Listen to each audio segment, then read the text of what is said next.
The Dragon Prince over at Netflix is their attempt at bringing an animated series to the fantasy realm and captivating a young to more mature audience. It does have that very wide mass appeal, which definitely raises the question, trying to cast such a broad net, did Netflix create something that can be enjoyed by the whole family, or a bland, fantastical rehash? We're gonna get into that here now. Right off the bat though, there is the elephant in the room. Pretty much every review you see online compares this show to Avatar: The Last Airbender.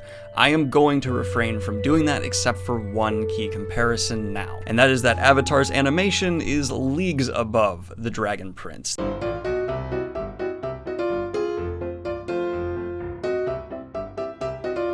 The Dragon Prince's animation is not where this show shines, and I'm going to go ahead and say is probably my least favorite element of the show itself. It seems a bit bland in certain shots and just clunky in its overall movement and execution. But outside of that comparison, I'm going to refrain from mentioning Avatar: The Last Airbender again. So switching over now to just talking about Netflix's latest attempt at entering the fantasy realm with an animated show. If you just want my overall impressions for this review, I think The Dragon Prince is quite good. I think it accomplishes what it wants to, while being somewhat flawed. Granted, I've only seen season 1, and this is just a review of that season, of course. I'm not trying to be magical and predict future seasons and compare things. No, that's not how this works. It's just a review of season 1, and I plan on reviewing season 2 and 3 here on the channel. So if you'd like to see that in the next couple of weeks, be sure to hit subscribe. Now, where I want to start this review is where I think The Dragon Prince actually shines the brightest, and that'll be two very complimentary segments we get into here, first of which is the world. Now, I was a bit peeved when I saw that the world was largely going to be built in a giant exposition dump at the beginning of the first episode. There really is just this monologue that sets things up. But after seeing where the story goes later on, I was more okay with it because a lot needed to happen to get this story moving in season 1. So after seeing how much they're trying to accomplish right away, while the delivery at the beginning is a Lord of the Rings-esque just dump like what you see in the Fellowship of the Ring movie, it is just that here we go, what everything is, and continue on. It works, and I'm okay with it. The same reason I'm okay with it in Lord of the Rings movies, because when you're trying to build this epic fantasy world and get a story going, it's nearly impossible to do that in a quick segment where you're trying to either build a movie or TV show. And the world itself is very impressive. It's not original by any means. It's really not. This is just taking what is proven to work in the fantasy genre and mixing it together for a very family-friendly, approachable package, and it accomplishes that quite well. And it is pretty epic fantasy. We have all kinds of races, some new kind of takes on how these races should look, and an enjoyable execution of those ideas. Outside of the animation itself grating me a bit, I really liked the visual way they're representing magic, the look of the humans versus the elves we've seen, the dragons in the opening monologue all seemed fairly awesome.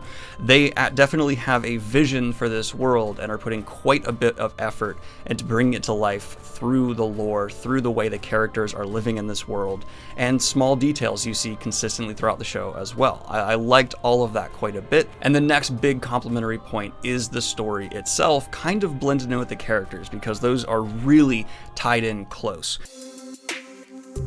We follow 3 protagonists basically as our main fantastical party: Rayla, Callum, and Ezran. 2 princes and an elven assassin who was sent to kill their father and one of these princes. That's the setup of the show. I'm not going to get into spoilers beyond that, but that is the basic setup. As these 3 go on to try and possibly do something, I won't spoil what, that will prevent a possible war that is kind of ongoing, kind of about to reignite. Think of like the America-North Korea situation. There's a very tense border, and things could reignite if bad choices are made, and it seems like someone might make those bad choices. That was a dark comparison to make in a kid's show review, but alright. And this story is a pretty simple premise. Get a thing to a place to stop big bad evil. Again, not super original, but executed really well, and the reason it works is the characters. These 3 protagonists are so much fun. They have a ton of personality, and especially Ezrin, who is the youngest character, he is definitely a child,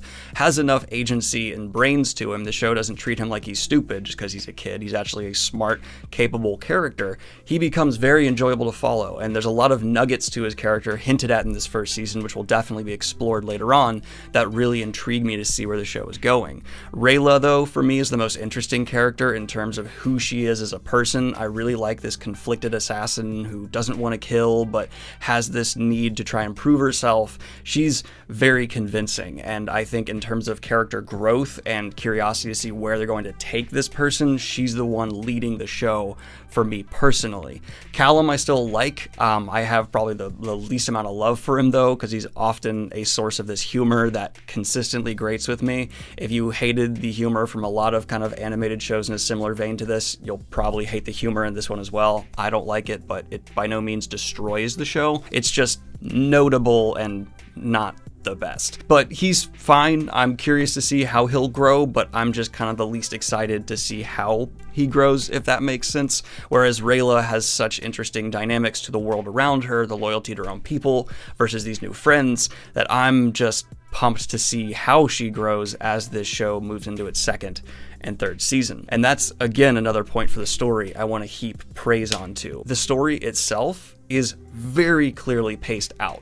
They know where they're going. This has the feeling of a show that has been carefully and meticulously scripted ahead of time. I mean, you can already see from the whole like book one thing they're doing, they know where they're taking the Dragon Prince, at least for these first couple of seasons. Maybe Netflix will drag it out well beyond what they planned, but for me, as a viewer, they've done a good enough job of clearly setting things up in season one they plan to pay off in season two that I'm interested to move on to season 2 and 3. And I have no doubt that this show will maintain its story quality. There's not going to be this like tanking drop off of not sure how to answer questions. Nope, it all seems fairly well understood. In fact, I was convinced this was based off a book series, a fantasy book series, because of how well Netflix was telling this story and setting things up, but I was very surprised to see it's not. There's no other medium to enjoy the Dragon Prince. There's apparently a video game in development, but no, this is just a original story. Okay, like Avatar, I have to say that here, Avatar The Last Airbender, but it's just originally told for Netflix, and for that I give them an additional commendation. I find that to be really impressive. But this is where my criticisms begin. I mentioned the humor. It grates with me. I don't like the way these shows try to make jokes. It's the one thing that they don't seem to elevate with their audience. Like, I understand that they're trying to appeal to kids and adults, but the humor is in a way where I know even many kids would kind of groan at what characters are saying and how they're jibing one each other. There's some jokes that did land with me. I think the most humor I actually like audibly put out was like a cute. But beyond that, no, I was never grabbing my belly and laughing. And it being a show that is a bit rushed at the beginning, I think it is a fair criticism to say the first 2 episodes are a bit going, so we're gonna have a lot of pretty forced conflict, especially between the king and his high mage.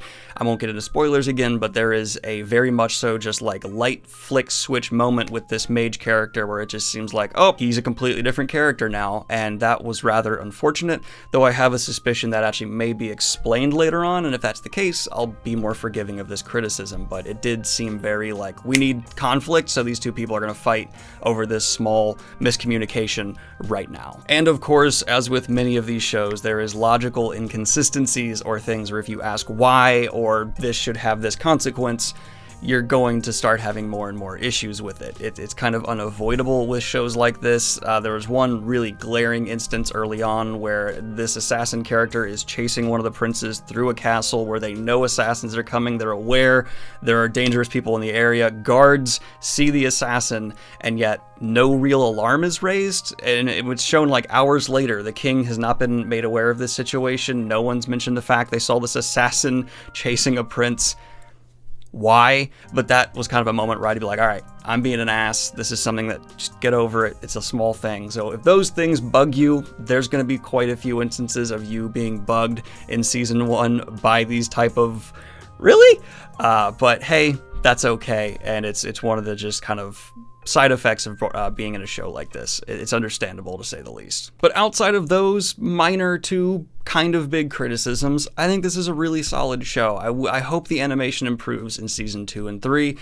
I would even be okay with a pretty large stylization overhaul, because I think it looks very computer generated to the point where it's just like this. I mean, I don't know. I just don't like it. It doesn't feel as artistic as something like many other animated shows I've seen.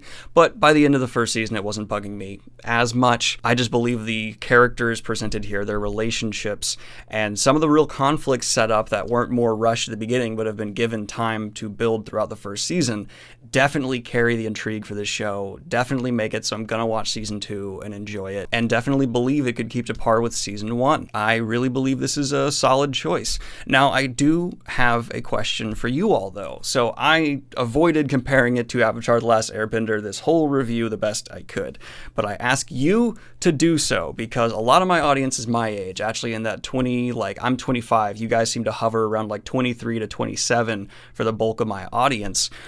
So you are right prime age for Avatar: The Last Airbender growing up. Do you think this show has the potential to be this newer generation who's younger than us, Avatar: The Last Airbender? Because I think it might. If I was right in that age demographic, I feel like they're shooting for like the 10 to 15, 16-year-old age range. This would be something I believe I, as a kid, would completely be in love with, and is a really interesting gateway to get into more fantasy shows and books. So what do you think of that? Do you think this is definitely has that same potential, or no, that was an amazing show and this doesn't have the potential to live up to it? I'm curious to see what you have to say, and let me know what you thought of The Dragon Prince overall in the comments down below. Like and subscribe if you have not already. Hit the Patreon if you want to support what I do here, and have a good one, y'all. Peace.